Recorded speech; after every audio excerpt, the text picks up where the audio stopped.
초록색 하트. 세상에서 가장 귀한 선물. 초록색 하트. 대학교에서 사회심리학을 가르치는 젊은 교수님이 있었습니다. 여름방학이 되자 집에서 다음 학기에 가르칠 교과목의 자료를 정리하고 있었는데 뛰어노는 아들 둘의 소음에 집중이 안 되자 노트북을 챙겨들고 집에서 가까운 전철 옆에 카페로 갔습니다. 카페로 도착할 무렵 빗방울이 떨어지기 시작하더니 점점 굵은 비로 바뀌어 가고 있었습니다. 그런데 전철역 입구의 한쪽 옆에서 어린 소녀가 우비를 입고 우산을 팔고 있었습니다. 어린 아이 혼자서 우산을 팔고 있는 모습이 신기한 생각이 든 교수님이 아이에게 다가가 물었습니다. 몇 학년이니? 아이가 생글생글 웃으며 대답을 했습니다. 4학년이요. 부모님은 어디 계시고 네가 팔고 있니? 아버지는 지방으로 일하러 가셨고 엄마는 아파서 누워 계셔서 제가 팔고 있어요. 엄마 약값이라도 보태려고요. 아이는 전혀 구김살이 없이 천진난만한 표정으로 말하고 있었습니다. 자신의 큰 아들하고 같은 학년인데 저렇게 위젓한 행동에다 아픈 엄마를 위해 우산을 팔고 있는 아이가 대견하다는 생각이 든 교수님은 무언가를 도와주고 싶은 마음이 들자. 우산 하나 줄래? 가격은 얼마야? 5,000원인데요. 금방 비가 그칠 것 같으니 안 사셔도 될 것 같은데요. 물결표. 아이는 해맑게 웃으며 대답을 했습니다. 천진스런 아이의 대답에 교수님은 이 아이가 효심이 깊고 정직한 아이라는 것을 느낄 수가 있었습니다. 평소 이런 딸을 갖고 싶었었는데 교수님은 이런 딸을 둔 부모님이 부러웠습니다. 우산을 사서 역 근처의 카페로 들어간 교수는 일부러 창가에 앉아 노트북을 켠 채 예의주시의 창밖을 바라보고 있었습니다. 장사보다는 손님을 향한 배려가 넘쳤던 정직한 아이의 행동이 호기심을 불러일으켰기 때문입니다. 아이는 시종일관 밝은 표정으로 우산을 팔고 있었습니다. 손님들도 아이가 대견한지 머리를 쓰다듬어 주곤 했습니다. 잠시 후 비가 그치자 언제 비가 내렸나는 듯이 햇빛이 쨍쨍 떴습니다. 장사를 끝낸 아이가 짐을 챙기다 말고 어디론가 뛰어갔습니다. 지하철 입구에서 힘없이 앉아있는 할아버지 한테로 뛰어갔던 것입니다. 아이는 구걸하고 있는 할아버지 손에 2,000원을 쥐어드렸습니다. 할아버지는 그렁그렁 눈물이 맺힌 채 말했습니다. 네가 고생해서 판 돈인데 팔 때마다 나한테 주면 어떡하니? 아이는 그 소리가 떨어지기도 전에 깡총깡총 뛰면서 제자리로 돌아왔습니다. 그리고는 비가 그치기를 기다렸던 할머니가 빈 박스를 잔뜩 실은 채 리어카를 끌고 가자 아이는 얼른 뛰어가 고사리 같은 손으로 밀어드렸습니다.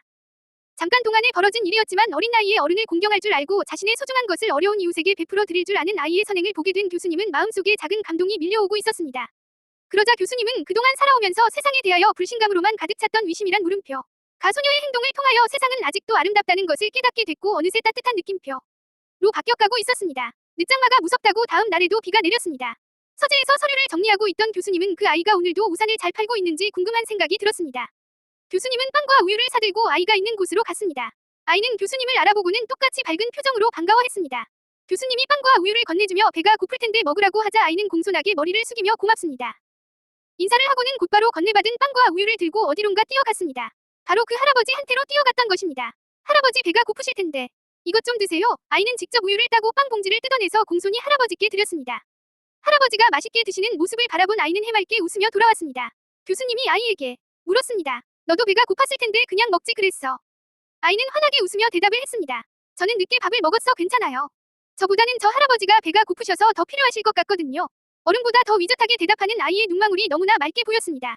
교수님은 다른 사람에게 줄 거라며 5,000원짜리 우산을 구입하고는 슬쩍 50,000원짜리를 돈통에 넣고는 살며시 그 자리를 빠져나왔습니다. 다음 날이 되자 교수님은 지하철을 타기 위해 그 옆을 지나가고 있었는데 그 자리에 아이는 없고 대신 벽면에 거스름 돈을 찾아가세요. 물결표.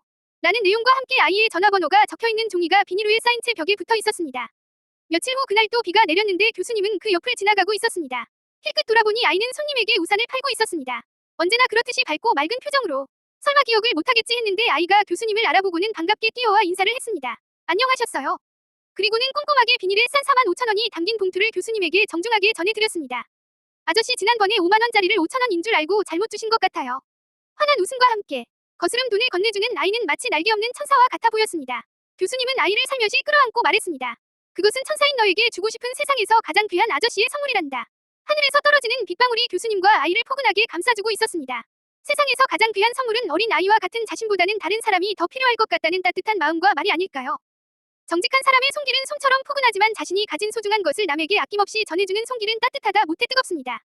9월 2일 화요일. 어렵고 힘든 사람들을 돕고 베풀다 보면 세상은 불신이란 물음표는 사라지고 신뢰와 긍휼함이 되살아나는 느낌표로 바뀌게 될 것입니다. 그런 세상 속에서 우리 모두의 삶이 날마다 기쁨과 행복으로만 가득 넘칠 수 있으시기를 기도드립니다. 초록색 하트 말씀. 초록색 하트. 잠언 3장 3절. 인자와 진리로 내게서 떠나지 않게 하고 그것을 내 목에 매며 내 마음판에 새기라. 잠언 3장 4절. 그리하면 네가 하나님과 사람 앞에서 은총과 귀중히 여김을 받으리라.